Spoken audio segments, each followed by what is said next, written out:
Senhor Presidente, Senhoras e Senhores Deputados, Senhores Membros do Governo, Senhor Presidente do Governo.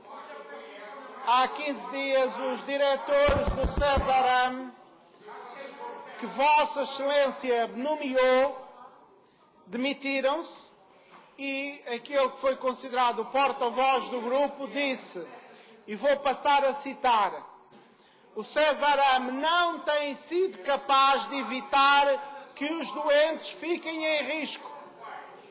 Um diretor nomeado pelo Sr. Presidente do Governo diz que no Cesaram os doentes estão em risco. Claramente percebe-se que o Sr. Presidente do Governo foge da saúde como o diabo foge da cruz. Mas os doentes merecem respeito. O próprio diretor clínico disse nesta Assembleia, na Comissão Parlamentar, que o nível de carências no Cesaram é 7,5%. Significa que 7,5% de todos os medicamentos estão constantemente esgotados. Palavras do anterior diretor clínico. Não se pode operar sem luvas, não se pode operar sem medicamentos, sem campos esterilizados, sem um conjunto de coisas que constantemente estão em carência. Sr. Presidente do Governo, quando é que nós vamos ter um fim deste nível de carências que os profissionais, os responsáveis nomeados pelo Sr. Presidente, dizem que acontece constantemente?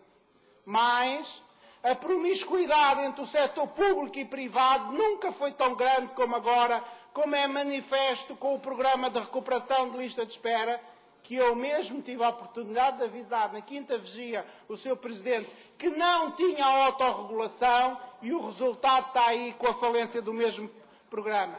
Mais ainda, ocorre hoje em dia uma perseguição dos profissionais do Cesaram que alertam para as carências. Dou o exemplo do responsável pelas análises clínicas que disse publicamente numa reunião de serviço que os reagentes que estavam a ser usados iam dar resultados falsos nas análises. Resultado? Perseguição. Processos. A recuperação das cirurgias, até uma greve dos enfermeiros sofreu porque não houve o devido diálogo. Todas estas questões são incómodas para o Sr. Presidente do Governo. Compreendo. Mas o Sr. Presidente do Governo, e desculpa a frontalidade com que lhe digo isso, não pode continuar a dar música, seja de piano, seja outra, aos doentes da Madeira. O Sr. Presidente do Governo sei que está empenhado na resolução dos problemas de saúde. Tenha a humildade de mudar de política, diga hoje aqui como é que o vai fazer para descanso dos profissionais, dos doentes, da generalidade dos madeirenses, que quer uma resposta séria, rápida e, acima de tudo, honesta.